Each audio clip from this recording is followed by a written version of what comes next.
औज़ुबिल्लाहिमिनश्शैतानिर्रजीम बिस्मिल्लाहिर्रहमानिर्रहीम अस्सलाम वालेकुम। वेलकम टू शामिल स्टार्स अकेडमी। आज के इस लेक्चर में हम unit number 6 class 9th biology का जो यूनिट नंबर 6 है वो हम स्टडी करेंगे और उसका टॉपिक 6.9 जो कि स्ट्रक्चर ऑफ डीएनए या राइबोन्यूक्लिक एसिड के बारे में हम ये स्टडी करेंगे। प्रीवियस वीडियोस में हम स्ट्रक्चर ऑफ डीएनए डिस्कस कर चुके हैं। स्ट्रक्चर ऑफ डीएनए हम लोगों का बहुत ज़्यादा इंपॉर्टेंट है, ठीक है।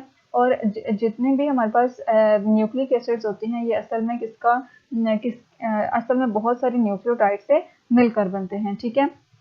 अगर हम आरएनए की बात करें तो आरएनए हमारे पास क्या है, पॉली न्यूक्लियोटाइड हेलिकल चेन है, लाइक डीएनए, ठीक है। जैसे हमने डीएनए की बात की कि डीएनए हमारे पास क्या है, एक हेलिकल स्ट्रक्चर है जो कि बहुत सारी न्यूक्लियोटाइड से मिलकर बना है। और न्यूक्लियोटाइड कम्बिनेशन है शुगर का, फॉस्फेट ग्रुप का और न्यूक्लियोटाइड का, nitrogenous base, sugar and phosphate, ये तीन चीजें मिलकर क्या बनाती हैं, एक न्यूक्लियोटाइड बनाती हैं।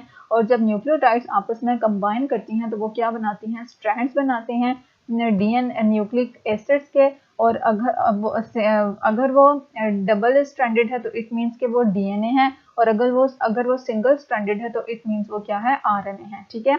डीएनए की तरह ही पॉलीन्यूक्लियोटाइड एक हेलिकल स्ट्रक्चर्स बनाते हैं जिसको हम क्या बोलते हैं, आरएनए बोलते हैं। डीएनए और आरएनए में डिफरेंस क्या है कि डीएनए डबल स्ट्रैंडेड है लेकिन आरएनए क्या है, सिंगल स्ट्रैंडेड न्यूक्लिक एसिड है। RNA contains a ribose sugar instead of deoxyribose. DNA में कौन सी शुगर मौजूद होती है, डीऑक्सीराइबोज शुगर होती है, जिसमें थर्ड कार्बन पे जो ऑक्सीजन है वो रिमूव हो जाता है। लेकिन राइबोज शुगर में जो थर्ड कार्बन पे हाइड्रोक्सिल ग्रुप है वो मौजूद रहता है। डीएनए में हमारे पास जो डीएनए में जो शुगर होती है वो राइबोज है, और डीएनए में जो शुगर है वो डीऑक्सीराइबोज है, और आरएनए में शुगर है वो राइबोज शुगर है, ठीक है। अब अगर इसमें हमारे पास नाइट्रोजीनस बेसिस में भी डिफरेंस आता है, आरएनए में यूरिसल नाइट्रोजीनस बेस यूज होती है इंस्टेड ऑफ थायमिन, ठीक है। आरएनए में जो नाइट्रोजीनस बेस है, ये न्यूक्लियोटाइड नहीं है, नाइट्रोजीनस बेस है, वो कौन सी है, यूरिसल, और इंस्टेड ऑफ थायमिन। डीएनए में थायमिन होता है और आरएनए में कौन सी नाइट्रोजीनस बेस होती है, यूरिसल होती है, ठीक है। Nitrogenous bases of RNA molecules are overhung because they are not bonded to nitrogenous bases of the other strands like DNA, ठीक है। अगर हम यहाँ पे डीएनए की स्ट्रैंड्स की बात करें तो डीएनए स्ट्रैंड चूंकि डबल स्ट्रैंडेड होता है, इसमें जो बीच में नाइट्रोजीनस बेसेस होती हैं वो आपस में क्या होती हैं, बॉन्डेड होती हैं। लेकिन यहाँ पे अगर हम आरएनए के केस में देखें तो यहाँ पे नाइट्रोजीनस बेसेस इसी तरह से साइड पे हैंग हुई होती हैं, चूंकि ये सिंगल स्ट्रैंडेड है तो ये सामने वाली न्यूक्लियोटाइड की नाइट्रोजीनस बेस के साथ किसी किस्म की कोई बॉन्डिंग नहीं करते। इस वजह से हम इसे क्या बोलते हैं कि ये ओवरहंग है, because they are not bonded to nitrogenous bases of other strand, जैसे कि डीएनए में होता है, ठीक है। Sequence of nucleotides in RNA is synthesized by using the sequence of nucleotides in DNA। बहुत इंपॉर्टेंट क्वेश्चन है, बहुत इंपॉर्टेंट लाइन है कि जो आरएनए में न्यूक्लियोटाइड्स का सीक्वेंस है, ठीक है। आरएनए में न्यूक्लियोटाइड्स का सीक्वेंस हमारे पास कहाँ से आता है, sequence of nucleotides and DNA. DNA में जो न्यूक्लियोटाइड्स का सीक्वेंस है उसका कॉम्प्लीमेंट्री सीक्वेंस हमारे पास आरएनए के पास उसका कॉम्प्लीमेंट्री सीक्वेंस हमारे पास किसके ऊपर मौजूद होता है, आरएनए के ऊपर मौजूद होता है। और वो प्रोसेस जिससे डीएनए के जरिए क्या बनता है, हमारे पास आरएनए बनता है, इस प्रोसेस को हम क्या बोलते हैं, ट्रांसक्रिप्शन बोलते हैं, ठीक है। सीक्वेंस ऑफ न्यूक्लियोटाइड आरएनए का हमारे पास कैसे आता है, sequence of nucleotides in DNA से आता है, और इस प्रोसेस को हम क्या बोलते हैं, ट्रांसक्रिप्शन बोलते हैं, ठीक है। ये हमारे पास structure of RNA ribonucleic acid था। अब हमारे पास टॉपिक 6.10 है जो कि फंक्शन ऑफ आरएनए है। अगर हम आरएनए की फंक्शन की बात करें तो आरएनए बहुत इंपॉर्टेंट रोल प्ले करता है प्रोटीन सिंथेसिस में, ठीक है। RNA is synthesised in the nucleus. RNA कहाँ पे सिंथेसाइज, डीएनए कहाँ पे मौजूद होता है, न्यूक्लियस में मौजूद होता है। और चूंकि आरएनए की सिंथेसिस किससे हो रही है, डीएनए से हो रही है, तो इट मीन्स कि ये कहाँ पे सिंथेसाइज होगा, न्यूक्लियस में सिंथेसाइज होगा। और after synthesis it is transported to cytoplasm. और सिंथेसिस के बाद ये न्यूक्लियस से न्यूक्लियर फॉरवर्ड के लिए कहाँ पे आ जाता है, साइटोप्लाज्म में आ जाता है।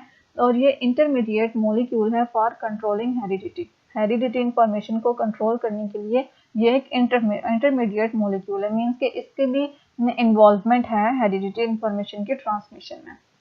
The primary function of RNA is to synthesize proteins by the process called translation, ठीक है। ट्रांसक्रिप्शन एक ऐसा प्रोसेस है जिसके जरिए जो डीएनए का न्यूक्लियोटाइड सीक्वेंस है वो किस में ट्रांसलेट हो जाता है, किस में कॉम्प्लीमेंट हो जाता है, आरएनए के न्यूक्लियोटाइड सीक्वेंस में। और ट्रांसलेशन एक ऐसा प्रोसेस है जिसमें आरएनए जो है वो प्रोटीन सिंथेसाइज करता है यूजिंग अमाइनो एसिड्स। ठीक है, 3 टाइप्स ऑफ आरएनए जो है वो ट्रांसलेशन के प्रोसेस में इन्वॉल्व होते हैं। और वो टाइप्स ऑफ आरएनए हमारे पास कौन से हैं? Messenger RNA, transfer RNA and ribosomal RNA. हमारे पास 3 तरह के आरएनए जो हैं वो ट्रांसलेशन में इन्वॉल्व होते हैं जिसके जरिए प्रोटीन सिंथेसाइज हो रही होती हैं। पहला है हमारे पास मैसेंजर आरएनए, दूसरा है transfer RNA and then ribosomal RNA. Messenger RNA को हम एब्रिविएट कैसे करते हैं? mRNA। ठीक है, m मींस मैसेंजर आरएनए। और इस जैसे कि नाम ही से ऑब्वियस है, अगर मैसेंजर है तो इट मींस कि मैसेज कैरी कर रहा है। और मैसेज ये कहाँ से कैरी करता है? डीएनए। और डीएनए कहाँ पे मौजूद है? न्यूक्लियस में। ठीक है, मींस कि ये न्यूक्लियस से मैसेज कैरी करता है और साइटोप्लाज्म में वो मैसेज लेकर आता है फॉर प्रोटीन सिंथेसिस। प्रोटीन्स को सिंथेसाइज करने के लिए ये डीएनए से मैसेज लेकर आता है न्यूक्लियस से साइटोप्लाज्म में, और वहाँ पे ये क्या होती है? प्रोटीन सिंथेसिस होती है फर्दर। नेक्स्ट हमारे पास ट्रांसफर आरएनए। जी, नेक्स्ट हमारे पास है ट्रांसफर आरएनए। ट्रांसफर आरएनए को हम एब्रिविएट कैसे करते हैं? TRNA, T for transfer and RNA ribo nucleic acid. और ट्रांसफर आरएनए जैसे नाम से ही नेम ही इंडिकेट कर रहा है कि इसका काम क्या होगा कि जब ये मैसेंजर आरएनए न्यूक्लियस से साइटोप्लाज्म पे आएगा तो ये प्रोटीन सिंथेसिस का काम करने आएगा, और प्रोटीन सिंथेसिस के लिए इसके ऊपर इंफॉर्मेशन कैरी होगी। इंफॉर्मेशन मीन्स के सीक्वेंस ऑफ अमाइनो एसिड्स जो है वो इसके ऊपर मेंशन होगा। ठीक है, और वो ट्रांसफर आरएनए जो मैसेंजर आरएनए के ऊपर अमाइनो एसिड का सीक्वेंस है वो वाले अमाइनो एसिड ट्रांसफर करेगा राइबोसोम्स पे ड्यूरिंग प्रोटीन सिंथेसिस। ठीक है, ट्रांसफर आरएनए का काम क्या है कि ये अमाइनो एसिड्स को ट्रांसफर करता है राइबोसोम्स की तरफ ड्यूरिंग मैसेंजर आरएनए। ठीक है, और जो राइबोसोमल आरएनए है उसको हम एब्रिविएट कैसे करते हैं? rRNA। It is the component of ribosome. ये किसका कंपोनेंट है? राइबोसोम का कंपोनेंट है, इस वजह से हम इसे क्या बोलते हैं? राइबोसोमल आरएनए बोलते हैं।